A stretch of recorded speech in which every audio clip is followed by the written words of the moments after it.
bu chairman le kan party hoi tu elected OB te le kan PSC member te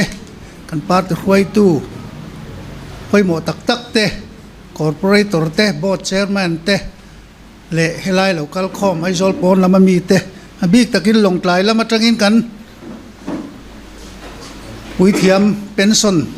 to te le ko ranu pa te meron tel puya kan lom kalom tak me mai ma ta soi thei na hun thatak mai ka nei thei hi kalom khop mai hei tukin zinga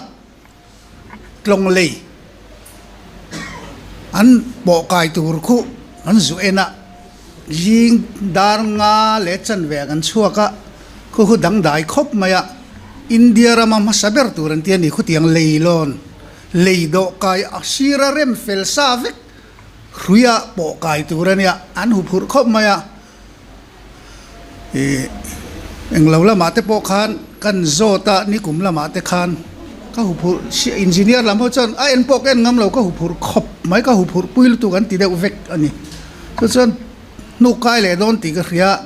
an nu kai don po khan ni kum ha ka zu kal zur zu da ka mu chak zong de mene khu tiang chi khu amaro chu rui kha an ni kuman han trial khan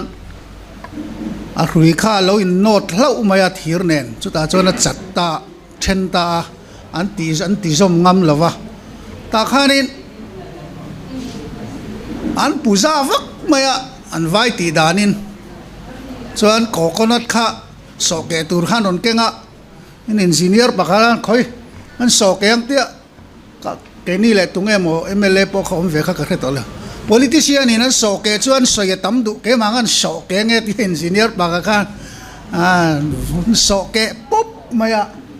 an lo puza na sabok sia khat luang lo ta anin ngaya vai ho hian ama khomai a leido tu company nei tu pa khuan tun trum chu Christian pui thiamin hlan ro sen ron tiklat mai ni chu wang chuan leng pui pastor in tukin zinga khan hun ser mangin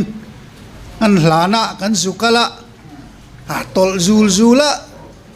monom viau dor kan ngai kha aspi tau fit minute khata fit khatwela tolen ti chaw atol ni boka khia ho wang reng le sia an zu kala maro chu are re chon kan hosan nong ka chuan meter riat zet chu an nuk tol man ani chu kan thuma mai ani chu pat chu engineer ho ten soidan chuan khumia nei tu pa khuanin khata chang khanin an ti sual ni nain khria Christian te pui thiam nge in hlan se du tatlata ron tia chu trong trai pui na tur po huwa chap group a khana ron thon dan hem lein kan ria trong trai pui na pon dong na sang khu an do kai ngei tura ngai tai la khu ti lai le khu po khu klong le airport kong pon nuam zokin kan kai thei trep ni in alang ani hei kun ser mang tu inaron soyang khan ka vei mem chu kalphung thar kan tia campaign lai point kan tiang kan tiain kan heng hi chu kan ti ve lawang ti soi tam kha kan nia arau lam zong vakani lo nun hi dik mai tur ni arau zong vakin he le hi kan ram luna ni lo kan mi khwal na ramani te kan tia kan ram lun lama hola tur ticket pathian in minen book saka kan sarnan na te min pe min trong trai pui ro kan tile chul thawani kan ram luni kan ho chak lem lo kan ho thut kan khen thut hlai na lo mi kan jin kong apo dai ate motora kan trong trai vek ni he lei kan thalel lutuk he lei kan omnom tlan na tur hi kan ngai tu angai ka ti la li suan nang mai mangai ni veng te mangai roti ni kein ka chan tha sela ka thenom ten engen chan ve don ti ngai tu ana tel reng hi politics a pathian ram khen ting na tur chu ni mai chu wang chuan a raula ma po kha a thalawe ka ti chuang ani lo hela ma kan raw viau la hian hei kum som panga zet jing trong tra in khom en ka kal to jing trong tra in khom kal thin te min eng tin nge min soi in rini zinga veng tin bazar veng tin ko na vok sa chu hel chu zing tong trai zo nu hawan ti min ti tlat ania he da wa tong trai zo cho so ta wa chu chak le ve ong chi kha chu chu ni ka soi la ya chu arau ante hallelujah po ti du mai lo hallelujah han koi amen pa amen han ti de kher anu na alan chuan si lo chuan enge sot kan nu na hian dikila midang tan ngai to na te mang ve ma ni ma chu kan sial theu ma chu ma ni ma kan sial na khan midang kan ngai tu angai motor parking te two wheeler parking apo midang kan dalem midang ka dane na di pem ti te po hi ngai tu theu angai mi step dar khar tak maya bike te scooty te han hun tlat te keima ka film chuan midang chuan omin ro sa ti ril ru ni kha kha heta ka da hian midang ta na nokem heti heta ka da hian midang ina ron da ve theyanga heti heta ka da hian heti ka da chuan midang ina leng ve lo heti ka da heti midang ron da thei veang chung zong zong cheng lai po hen von tur nin ka khethin hei wai me lam te po hen in zirti na mang thin se ka du ani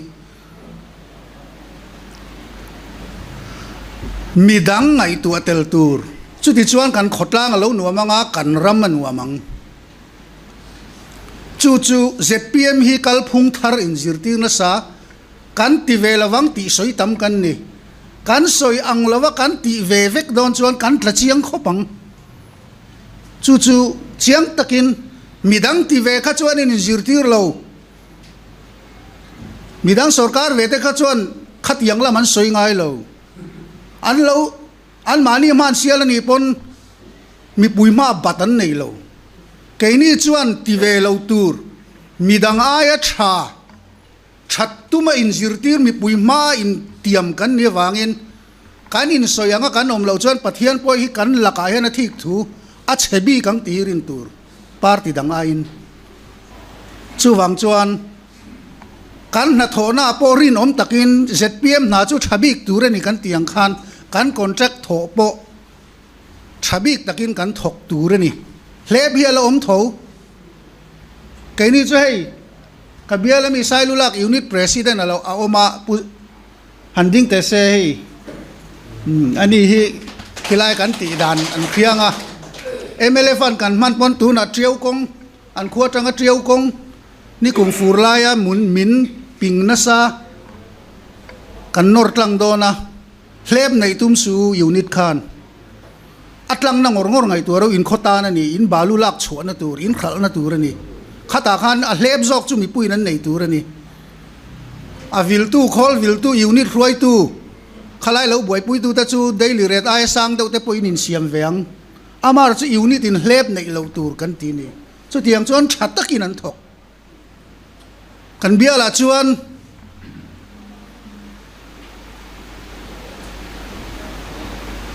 MLA fana in hlona tur om reng in ZPM chau in an thok lo party dang po an som vek zel chu tiang chuan kan ti thin ani chu wang chuan kan nuna hian kan in soi angin kan thei chin a Mizoram politics a pathian lal ram tun din tumin ma kan la theu tu nin ka ngai ni hei tu lai politics a neu atama opposition ho khanin wen bill kan put lu khanin zu zor tir min han tum khoba mi pui po khan zu zuar tur mu deu khan min muwa an lo ur lo khop mai kha mi ni se son kha amaro chon han mu chianga eng ma lo ni le si lawan thu soi tir lama zuar tur soi min soi chara atob lama heti ni chon huai takin zuar lo la te chon han tiloya kan zor lo tur ya chon thu soi tob lama khana khai khom de uvik zel in when rules kha han soi lokila tu na when rules wa ek kan nei me ka he chuan when siam theina hi grape sia ania MNF sarkar la ya masak zoka lo kun hathok tu te hlot lin na tura anti anin thodiu sania na lana na la na train champhai la mate chung ho chu an tho chua tur an thlai thara tanga an khal tur ti top sakle si kha chu diklo wangin wain siam phal na gre patang choin siama wain le biar hi grape lo wa po siam theina dang atam sia kan kun hathok tu te thar chua a hlok zok an khal theinan ti in he MLP amendment kha kan siam ani chuwang chuan hei hi lo chua chuan khi kan bia la po zo tu yan tia lungdara entrepreneur chatakin a juice pa ngai te a wine te an siama kan bial khi tiang lam pang tam na ni tu na hian kha tiang lama kan chua tam thei chuan kan lo nei tu te an hlok don ani kan ti awangin thlai po som chuang khami siam thei na tur khan kan tia mar chu ko khan lam ho hianin ngai thiam lo deuh le kan ne wangin zu fang te zu tuitling te bu zu pui te kha kan an pai le ta chen kha chuan in nep mai te min tia mar chu kan nep ani lo in doi ten tia doi angai ke ni chu ko khan ho trong trai pui na wanga tling kan nitlat ni min trong trai pui tu te ril ruti na thi ZPM tan a thiang lo chuwang chuan ko khan in an phal lo chin an ngai mo chin zong kha chu kan lep thale mai atira chong kan tumalom zu fang zu pui zu tuitling te kha kan tum vek ko khan ho in kha bera kha lom tun ma zu an do tira rak zu te om tak ma zu kan ti ber ko khan in do ber chu kha lo man titlata chuwang chuan kan tia kan pai thale mai ni chuwang chuan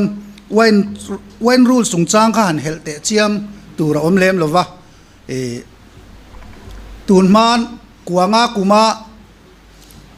when rules khap na ber liquor total prohibition MLTP act kan tia khan congress sarkar huna an siama khan foreign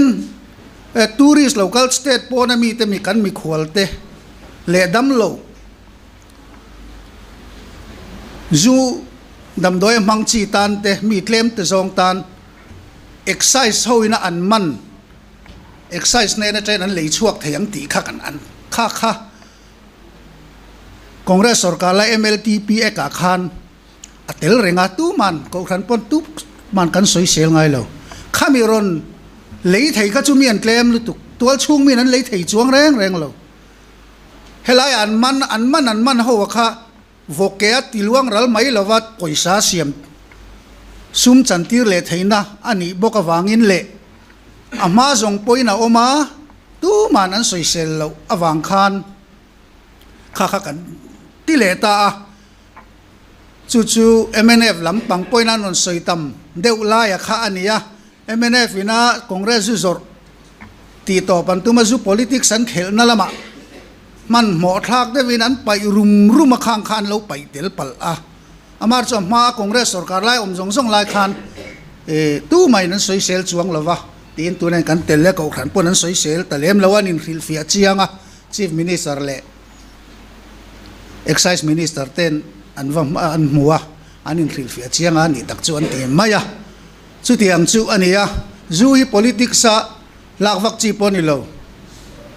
MNF in zuzor anti topa an tla tho tram khata chuwang chon zu hi chutian anianga kal tuna amai kan khap khau don khap khau kan tum jok zu achu chimlam thlengin kha ADC area thlengin khap ve zo ko ngu kan tia khap dua ron thuron soi vak opposition lam ADC lam area mi te khan an area khap ve kan tum chuan an phal lo wang loi sia an ni thu soi kha in kol kal ang reng khop mai ADC area hi chu examilan tile tlat loya house leader kan chief minister in chu ti na chu ati dan po mang chu kan la ngai to don ni ati ani khap du berberi na non soi vaka an area khap kan tum kha chan phalle mia boxi lo kha amak ang reng khop mai ti te kha kan soi dua hey adot le ka soi du chu hey pisau te corporator local AMC ka fak khop mai tun chu ma khi treasury bazar an kanga veng lui bazar ania tun ma chen veng lui hota anu ami puhian treasury bazar tin kan ria veng lui bazar ania an kanga ama in khulaya agriculture office bula an mani leng zo vek bazar thara oma khuda in son thatur khwana nin remfel vek to nin ka ria chu chu an kang ta hlawa tuna khian veng lui nan sanon lean sathar le mania an tlang awa maro chu MC la minan khap theya mani in rin nia khan sarang ka kal tur jing daruka kachuaka MC hi anti that ang reng na chu keini assembly house a party khang khang kan ina kan ti vak vak ang hian anti velem lova party feeling na vak lo hian ai thian chang deuh hian anti put puta thil hin ti ho thei khet maya tuna tunin rin nia po khan puro siam he ta ka muwa opposition member tisuan puri ngate puthang lu raten lo ve furfura khilai lo in pho tam tak kha khamini khan an thian ta veka khilai khichuan puro siam nge ta ka bia enge in hanti ti a thak thing bazar te po so anom tup tup thaw enge mon in rin ni chau chu le kan ti thango ta ni chuan in rin ni ka le in rin ni lo thak thing a chuan khatiang in zorna tur bazar building a om ve lawa heta chuan an vai leng khuta building thara oma chu wangjok chu ani kong puita nan noksia thak thing te po so building tha tak nei la an vai leng so ti so kan chak lu tu kalom a om si lawa helai chu om lai an na chuan kholai in zor nokhi tha kan ti lo ni tia a soi kha dik ka ti viawa kan wat in rin ni na te chu kan wat ti ngot po kha ka soi fu lo po ka in ti viawa ni changrual takin chu avat hen fai ni apo party soi lo nan kal theya hetiang ang hian ti ila ro rel na po hian a theyang to ka opposition te thei thalo theyang berin kal po kan tum ani keini apo hian chief minister in ni kuma hausa soi bialtin in biala thil kheng tur MLA te po opposition te po khimmi along kan ron khil vek don cheu ati ani chu kan ro rel tum dan kal phung thar kan an ti apoin chu tiang chuan kal athayang chin china kal kan tum zel ani ti kha kan soi duwa tunla hian lunglei lama an hiarna samaya hei hi thil serious de umania kei chu ai zo la chau thil zong da khom ti ngai dan hi kan nei na re to ai zo la ringot engkim kan ti hei hi development ai zol hi mizoram ani lo ti lo tlang au pui rei ve to tu hi kan ya kan sarkar no kan PSC meeting a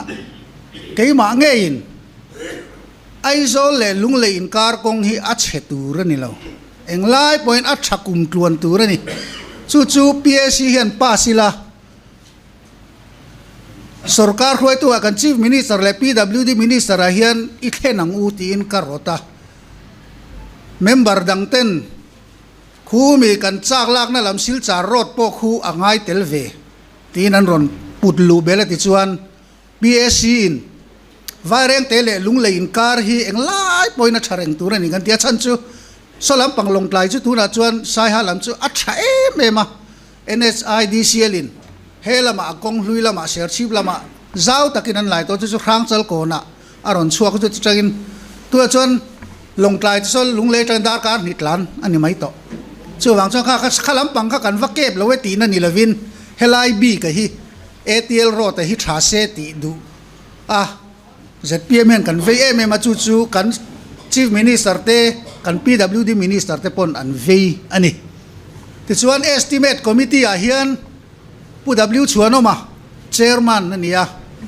subject committee a chuan subject committee khang hi a oma assembly a hian chung aya estimate committee te hi chu la poimo le zuala ne chu ta chuan member kania ta chuan estimate committee massa sarkar massa ina ATL road hi an lo take up to vain kan chun zomani a mun nge ya en kan rela chuan ni kum na October thatir khan kan va en ta chuan pu w chuan ma chairman kha dam doi inen kola phaila ma kala wangin acting chairman amin ruata ka hovin kan vakala ai zola tangin kan member pui purin tluang a sailo dam pabial tu nen kan pheya then zola member dang pakhat putilal himpuya lunglei west bial tu alo moka kanin mukhoma ta chuan then zol tourist lodge kan lu rualin purin tluang a kha a in sir a thenom lu atu in hnuai mi anu pui ka zin fapa kan sarina thi ti non fil tamai sia then zol helam zong kha chu kan en phei ngal veka department ho nen ani kha khat yang kha non fil ta sia a ho na ngai ta kelet member a chon putilal himpui nen chau chon kan kala so ta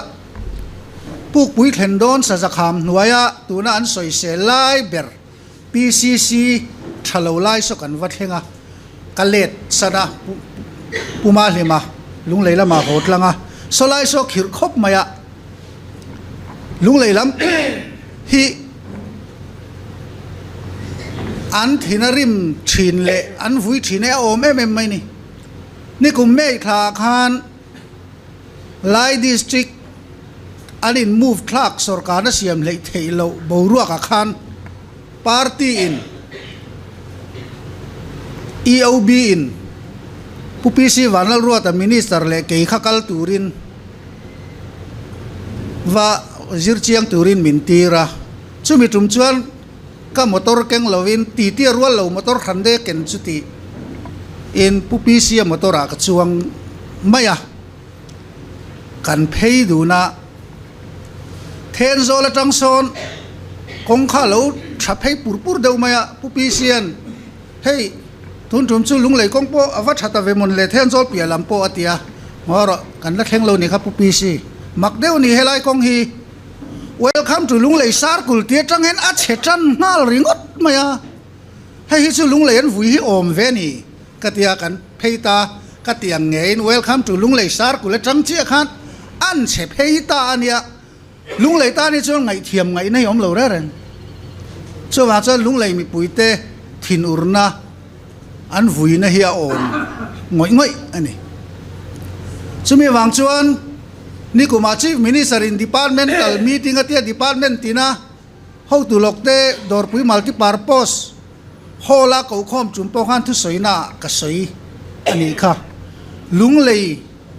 lehela inkar hi englai pona chaturani TPSC kan pasani ti po ka soi ni so tia amun zir chianga department ho nen engineer ho nen kan vakal ta ka chuan amun anan explain ta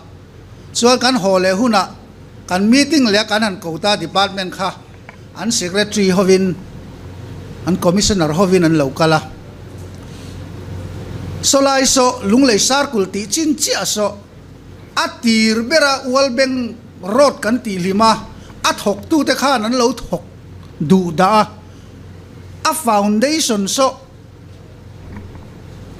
a thatok lova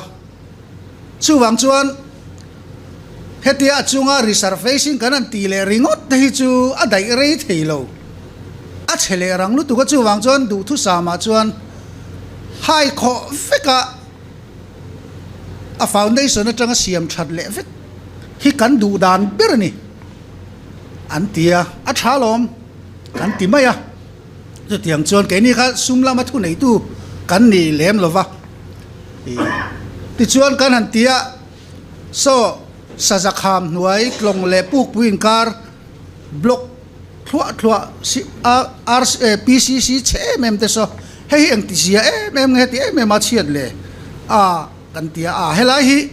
mi pui so sang to khan pressure na lu tu ka congress sarkar lai khan ti wat ro ti ringot mai khania khilama chaklama tuna NHIDCL kong pui lu na thial lama kha ala si lo ka ti lai khan mi pui nan ngak le lu tu khan nor na salu tu ka party block le unit ho kha an tho tira kan monitor thalei theilo chu chu ni antia adik podik mel viewani chu tu na hian mui fang division noi thok tu khati lai thok tu bagari tha te kha an tho that lo wanga an terminate an poisa chuang crore som ni fixed deposit an da kha an lo la da chara lung lei west mla pu ma hli mai fel khopa chuya tu man an lo khiat to mang lo deuh tho kha ni a ching chuak nol maya chuan an withdraw a crore som nia tang han a pung kha kum som ni velai lo ni ta ka wain crore som kuat ling don tamai ni crore som riat pakwa le claim ning ka ria chu kai ni chuan estimate committee chuan ke hi a vei tu ber kan soita khan ai zo la ringot thil eng kim kan ti hi ka ngai theilawa mun dang po hi ani ve tu rani ai zo lang thon ti vei thin tu kan hi wangin PSC a po pulut tu kan hi wangin kha estimate committee a khan hei hi ATL ro ta tan chau man ni ro se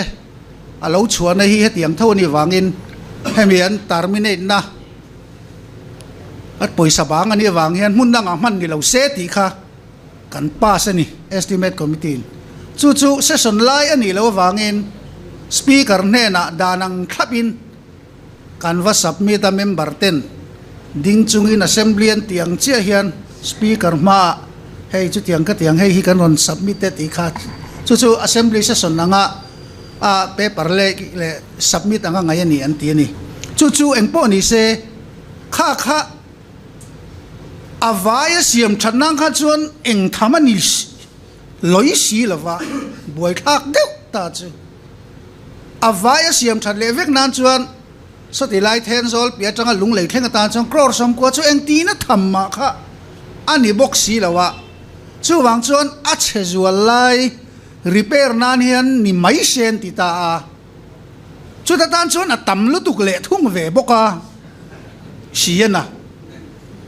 department khan estimate an siam ta a khalai a che zual lai siam that phot nan kha chuan crore som level kha tok reng mai sia chu mun na tan an lo mang khri ani chu minister khan crore som sesona khan crore som riat aniat crore som kwadon ania atam lu tuka kan mang seng lo ti kha ani lo join opposition te fui porna nen tuna son an la ul dewa lung lei chu so takani tuna chuan azia lo khop mai kha asoi kim lo wangani minister khan ani na taka chuan lung lei somi sarkul chin zong ka soyang khan lung lei sarkul chin zong siam nan chuan 200 kilometer zale somruk le ti velen somi kong ason kong chan ve ani maya kong chan ve kilometer somriat vel siam nan chuan crore khatizat kha chu eng tham ma chu ni lo amara chu a chelai lai repair nan kha chuan kha chu atam lu tu ka ti kha adik ve tho boxia chu wang chong khalai trong kam thiam tok lo wang te po anianga khalai kha ani ber maya chu wang chuan lung lei mi pui te po he mi ka thu soi hi khoi lai ma UT pa changai lo mu ni pon he hi ka soi na hi a boi pui tu estimate committee acting chairman a thailo la acting chairman ka omlai kan boi pui ani wangin hei chu me lung lei lam mi pui te pon min lo pom sakro khati zonga le then ani chuang lo chief minister pona dai lo ani chuan somli khan kan pek bel le zel dona lompo ati tho ani chuwang chuan khalaya kha ATL rotami tu rapung ne na omakha po then ani lem lo a chezual lai repair nang khan atok in an khetla tani department in adik tak chuan solama avil tu solam sarkul lunglei sarkul noi solai kong vil tu engineer po lunglei pa nge ni ani thane mangai lutuk aha lutuk chuwang chuang khalai kha mi puite pon min lo pom sak turin ka ngen du cheu ni ti chuan solai so siamani tak don chuan kong puiso motor lian tlan theilawa traffic close te po angai don kong ate sia ale lama simen anan chunga nga ale lama a phel le lama khan motor lian alen lo na turte a om nuwa lawangin motor te chun tlan thowanga lunglei SP le Serchip SP le na thial SP te nena biak kwala motor lian chin chu helama chiam chung na na chu na thial konglama an tlan ri anga yang chu malak mek ani reng chu mi repair tu chon malak reng hi ani chu soita kang khan chu mi ti thatur chon estimate committee kan niangin department ten en po kanin ko ma chu malak na kal mek ani chu wang chong khala ya kha lunglei poisa tur liau lo chu than le ti ba ai zol kong poi a cheve tho sia mi puyan an phun ve tho bok sia chu wang chuan khala ya khanin an lo mang ho ri mai ani ti kha e helai party mui pui te pon nakina enge moi mu pon in lo soi chong ve thin don nia ti kha kan soi dua tin mania environment lam thil assembly forest department minister pu la than sang pu cha te demand kan soi na lama ka thil soi pakhat environment activist so huat zong deu mai ka soya an ho mai assembly record atang no re tur ten ron tia ni kuma puma rowa thu soi le puni te thu soi development kan du ni chon enga ma chen hi chu aman kan pek ve ngai price kan pek ngai ti tle ma soi te nen puma rowan tu chu klantun tampo le apung mai ti malai mi zo pa ti ti soya kha khan huan no re turan tia kanan kan la not re khila hela ya khan ani hi environment hi khovel chezela hian khovel kan mangang veka ke ni ram chau ni lo tu point environment activist so hi kan thlop em veka kan thlop em awang hian in klem hian an pangchang ve deu man chu ka tia an ngai dan ni lo ret ve han soi hi an ho em maya soi lo khe chu that rualin mara chu ngo khat khalaya ka thu soya po khan environment activist so hian khami ka thu soi thingom lo na mun phul tlang ate po is lungdara tuina thata ko ma di lo ma kho hai tlang chi pa po aw ma te kan ti dua ta kha an zian ti viau ani po hian ka soi mia wa a miau boka lungdara ro khi chu dilan ti faina du man pai vaka khata chang khan atling thei to lawa na lo pon ni lo khata pongan ram ngo hum hal dan tur thania ka khriat thil dang ka soi chuwa khang te kha zui vesela department forest department ten minor pui vese ti hi environment activist so hi ka ngen let du ani tun ma khan chu ta ka soi chu tun ma khan state tin hi central sarkar hian lungal thei kwata kol kwata min pevek ani mar chu industry nei velo state te kha chuan kan mang ve lem lova ti khan khoi amwa kan ti ri ral mai maya supplier chen ka ten ti khan khami kwata khan khungla man lo khal ral mai thin emani chung wang chon central sarkar hian khatiang industry nei ve lem lo kol kwata nei khamin ti top sak vek ani chu ram ngo hum halnan mizoram sarkar hian forest department hian central azudil lesela mei hol thak nan mangila thingpui dorate man zirtiri la leiro chan brick ro tu te po hian an brick voi khat ro motor chip enge mo sat an ro ra la chunga te po chon hei kan agriculture minister pu pc wanal ro ta ngei po hi bu changa brick industry lian pui anaya chu da chon ani chuan thinga ro lo turin kolin lungal thein ati sa awangin hei po hi leitur abuai khak ta ni abuai khak viau chon ani chon brika ro du chon thinga ro le ngai don chung hum nan chuan kan kol kwata min paisak to kha environmental issue tan jok izu dil lengu ti ka soi te kha katus khami tle ma zong an huat zong ka soi wanga ti wak khau khanin min bo zui sak vesela ti ka ngen le te ni khatiang ani chon ram ngoi kan hum na salu tuk don mizorama brick ro zong yan thingan manga an thing manai zong kha lungal thei kan man le thei chuan ram ngo kan hum hal do na ni tia thanem ngai ta ka sei te kha min zui sak ve se ka du khop mai ti kha kan soi du ani healthcare hi hey soi tama tu na hen healthcare a hian private hospital ni then khathian an soi thlu lang lak lowa private hospital te empanelment kan lip antia a hlui kha payan i dona vai hliangai miawa athara hian private hospital hian minzom du lowani minzom se kan du voina po hian sarkar ai o in private hospital te zongjong hian an ngai tuana mang thalea minzom turin kan ngen ani sarkar na thok khau tam tak soi sel hian an soi sel na chan poi om ve tho khiat ve ngai ta chu cashless ani don wangin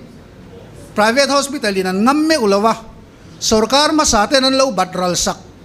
miawa wang khan ngam om lo bok private hospital te din mun en hian an dem om lo ni amaro chu keinin cashless akha kan du sia mi puite nan mani poisa sen ngai lova poisa pe ngai me lo dam doinan wa oman chuale to ba khami puitan a hlu kan ti sia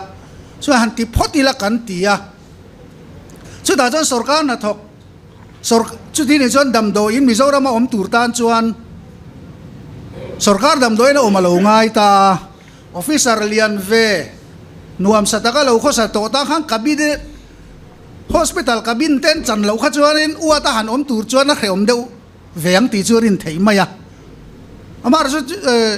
sarkar ne na kha policy ka kan siama khang khatia kha ani miau sia wangin sarkar na thok officer abik takin officer lian tan chuan thil nuam lo tak chok po ani veng a khia thiam om em ani amara chu ti chungin kabin sarkar hospital an pan na tam tak hi ICU om lo wang ani le phota tu nai kan sarkar hian chumi wang chuan hospital te thuam that tumin ma an la health minister pirin pui fak om khop mai sai hal long tlai lung lei samphai a te hian le khozo la te le mo ka chiang che lo ka sei ngam che lo ICU panga theu da kan tu mani malak tu mani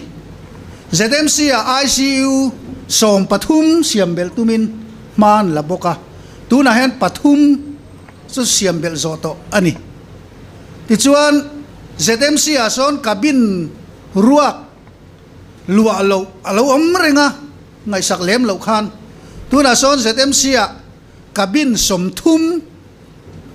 an siam thar lua theng an siam thar bokani chu tiang ani chuan kabin po chu lo tamta belta ZMC a chuan hospital danga po ti theidan kha sarkar hospital a po zon zel turania mania nurse zathum ngan la khata po khan tu ma in clear na lovin kan ti ni kan party mi te po kan du sak party dang po kan thei tha chuang lo kabial chung kholai lunga chuan MNF block president fanunin lak ni chu tiang te chu kanom dan ani ZPM kan kalphung kanan ti chho tum dan hi tuna han holding apo hian clear mi lovin party dang po clear lovin kan tinasa kabial chung apo han holding deal ni china kan ron soite po ka ZPM an ni lem lo kan recommend mai tuna thatakin an mudon chu tiang te chu ania tin kan kalphung thar tura hian party mi pui headquarter lama khruai tu tam tak hi a sarkar la minati kan tum vedan tam tak hi min zom thei ula ke ti lovin sem dam ti zong hen ikal khram mangu hausa po puro bar ro moyan aron zot eng wange kon mi pakhatin na panga ai tam tho phal loin ti aron zo kha pula na khana chang thakop hei chu kan party policy ni mi pakhatina ti ngek big lawa in sem zai tha kan ti ni atia kha ni maya tin mi pakhatina na an nga hian an nai na tuar nge mi zo contractor hi chu kan lo la ro pui vak lo so lusai ho in bazar new market building an sakpo estimate committee in kan vaena an na kha tumangin chaklo enga tingen te bill running bill kan la that theilawa an ti mai ni bill crore li crore nga bill ron chualawa buai mai contractor kan la nitla ta wangian so lunglei road ATL road po sarkar ma sa tanga chua ka longan buai pui contractor pakata ming chu sele zema bo ka mi khan nadanga nga alu tu ka ngai tu man lawa chu lunglei road in tur ringot ani ro pui chi pu hal zawan Great Wall of China ki contract thokila running bill la lawila cha kan buai vengo tanga tia khatia ngang de ule kha nalian tho vak vak kha nai na tur tla tani chuwang chuan ZPM chu i du am lo wangu kan tho to ko mangi chu kan ho tu te nan ngai tu thiam ang ti kha ringila hei lunglei chungchang a khan an kir le taila kan sarkari chuan thei thei china chuanin kan duat khop mai tukin zinga thu ka soidon sia ka tia puti bi sia kha lunglei bi ka claim engbo poisa kan da thar zual han men an thil te ka tia puti bi sia fit khopa a na tur dik takayan chief minister en da fu khopa chief minister point rin rol berania aron tinghal zung ai claim azon chu kan prince chuaka han soi tamai mai le ni kuma chief minister kan muduna puti bi sin en hian chief minister chuan engtika ngai mo MLF fan hi kan release theyang le ti jok tlatani puti BCN sum le planning and call ne lu tu chubi chumpo chuan kan wa mu chan kha MLF fan release khan hek lo thil dang kha kan wa mu kan dis kha zo vek ton nuwa khatia lo soi satria mai kan chumi he ta hian cheng chu ti zat kan la nei chumi a chan chumi zat kan la nei chumi zat kan la nei a tinghal par mai ni pui takani ani kan nei hi ZPM hian kan van nei pui khop mai ti da kha kan soi tel du bo ka chuk di chut chumi wangsan tu kin sing ar khun rei lo ta chunga ron ti ni ron pe ka hian UD and PA a hian lunglei chu aizol nen in zat ringin kan pe ni ti crore sang nuai sang ni ve aizol le lunglei kan pe top ati ai len le te reng nen chu tiang chon ZPM chon thei top in lunglei lam chu kan duat ani HPC budget po nuai zanin kan ti sang lui korsiam thatna tur po nuai za som nga te lunglei in tun la san tu yan har sem em mania rang chal kon ho engamoni lucky ticket khain lo mu mo eng pol siam ni first prize tu chip khat ani chu kan sarkarian aveyani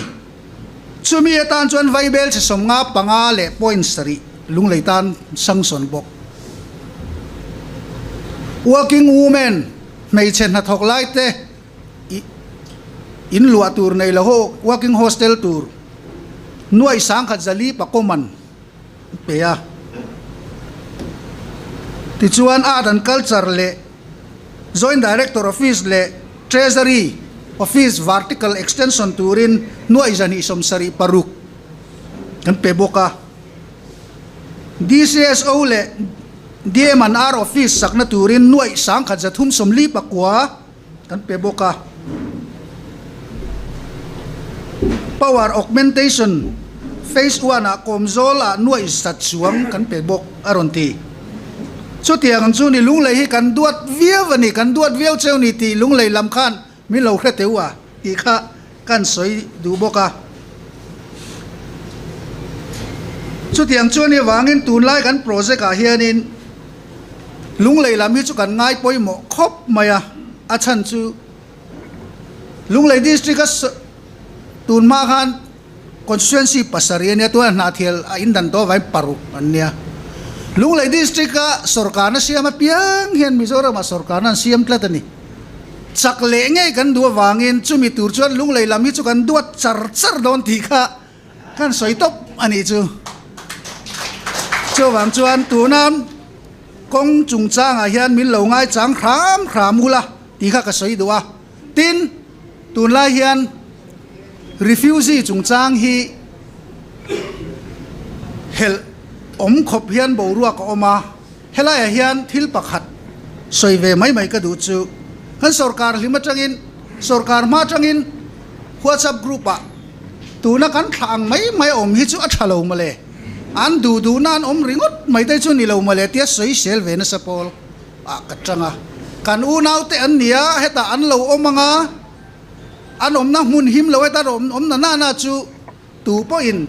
kan lo kuang chu male ti ngai dan nei tu ka ni zoro takin zoro mi kan ya zoro takin lo ti na sapo kan ya maro chu tian ni rualin an du na lai om ringot isu adik big lo ani sarkar ina regulate turani ti ngai dan nei kan ti chuan advisor to CM at political kan yangin thai to pin kan bei chara home minister point committee siama pakhata chuan internally displaced person ho committee a chairman aminda chu internally displaced ti chu Manipur atanga local ho khan ni mai ramchung India ramchunga India hi kilama displaced people an ti le chu refugee khan ya India sarkar hian refugee chungchang en kol na tur chungchanga Geneva convention kha assign vetlat lawa signatory ni tlat lawa refugee hi what mangai lovani chu wang chuan displaced person ti top kha ani maya ani na ta ka chuan refugee chu ram khata tanga mani sahim na zonga ram le lama tlan chia kha refugee chuan ni maya kan ne ani na ta ka chuan English wa ta tak chuan refugee tur chun ni amar chu sarkar thil le tong kama khan refugee en kol na tur Geneva convention signatory ani lo wangin refugee ti tong kam man na rem lo ani chau ti chuan kan han buai pui tamap mapa a relocation tur te po kat share nan huai kan han buai puya chi thum khan om ta chuan pakhat na chu Burma atam berahin nita sing level bor an nita mun rang ami Manipur lama mi so sangriat velbor an nia Bangladesh atanga ron tlan chho sangthum velbor an ni boka khang ho kha an mani du an vadar na ringo ta om kha diklo kan tia relocate kan tumani chuda chuan kanan study ta home department in record meeting kan soi ta NGO lama train UIMN on tel ve boka an din mundik takan an zir chianga Manipur hi chuan har satnan nei to lem lo ho mai then ni to kanan ti phot ani tam tak te phei chu aral tit na munami ni vak lo se ta dai do ni kuma khang kala front line lama mi la om vak ni lo he lama kho pui lian chunga tanga lo tlan mai te po khan ni ve boka a trainer ro chu la om tak tak mi te po an nia mar chu tun din muna chuan an din muna thato an ngai tom to lo ti kha committee finding ani ta ni Burma lam hi at abu pui berahi kan soileta report rang kanan tita boruak nen kan sirchiang khan Burma lam refugee hi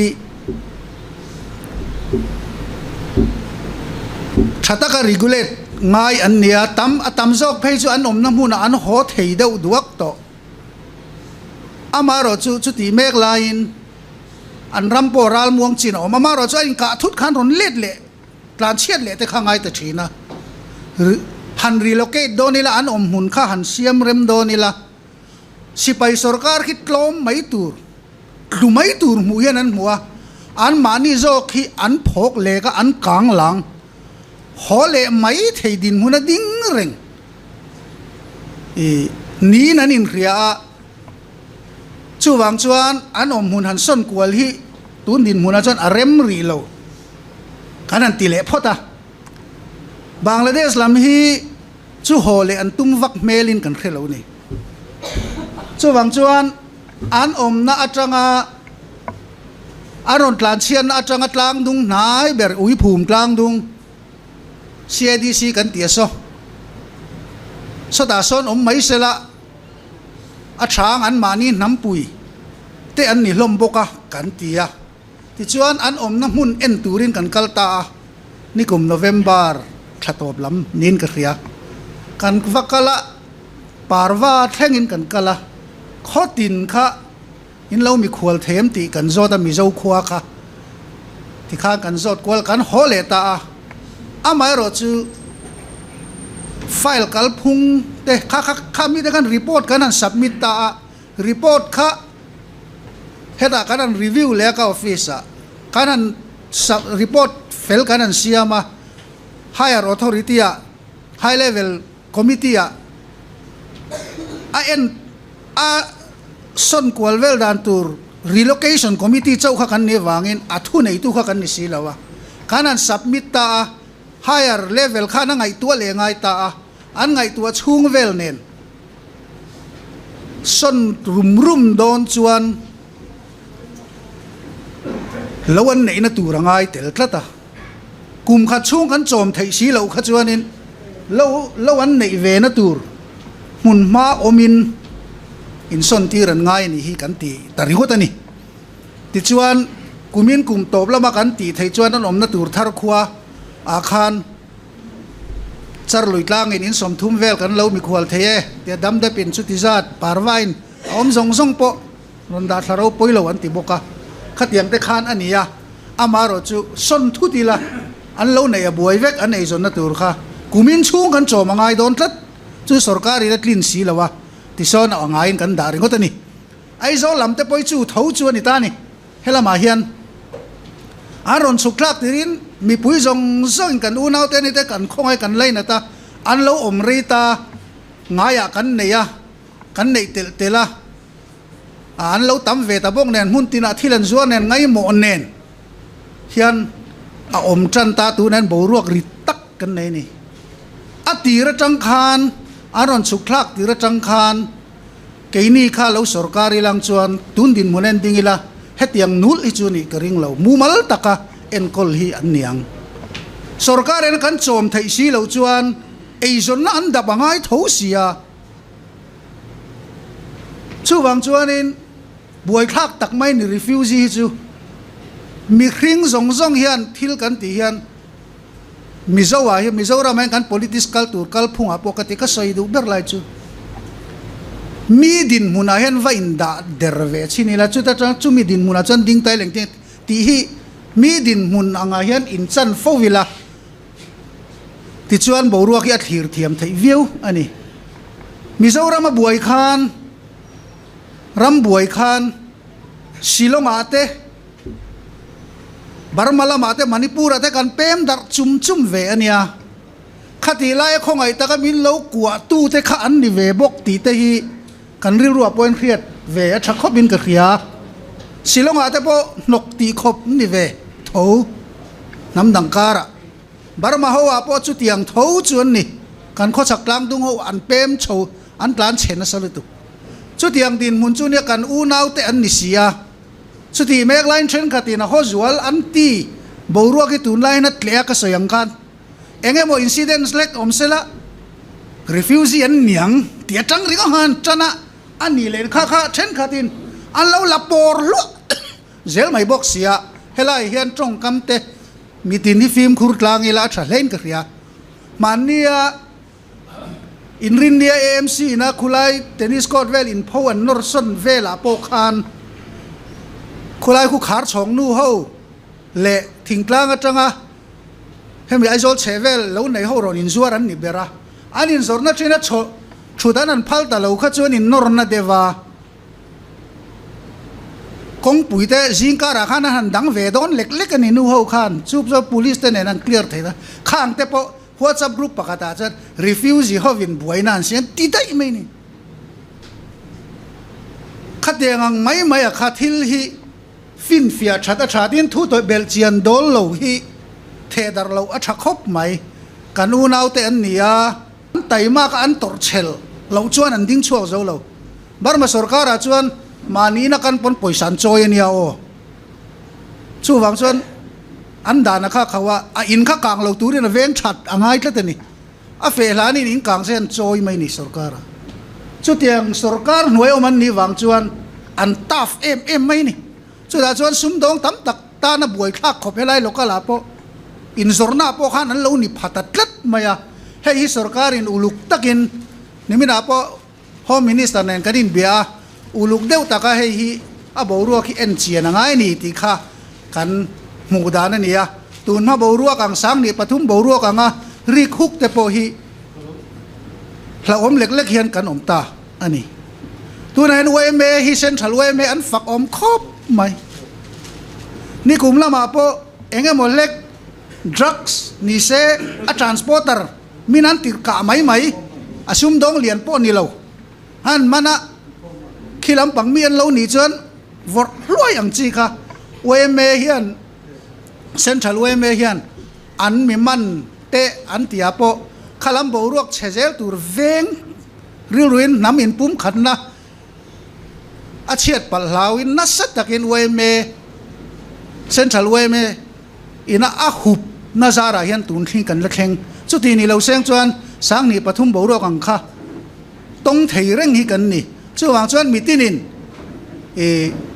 thubel chian do lo vordar lovila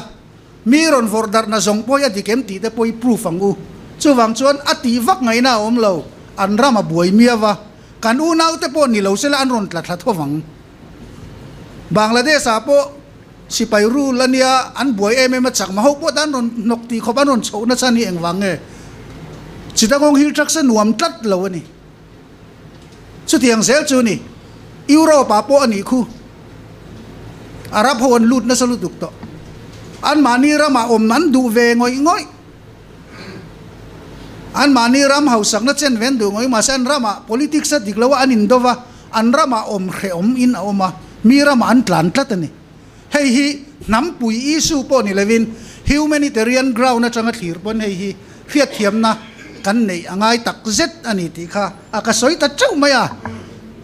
pu chairman khati zong kha ka soi thei tok ni ro se kalome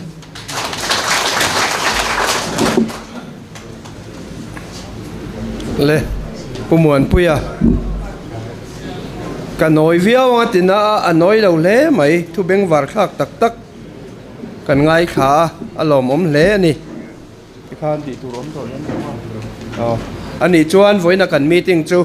kan du tok to anga kan zawain kan ding anga lal biang na kan soinga kan trin don nia itong trai rualang u kan pa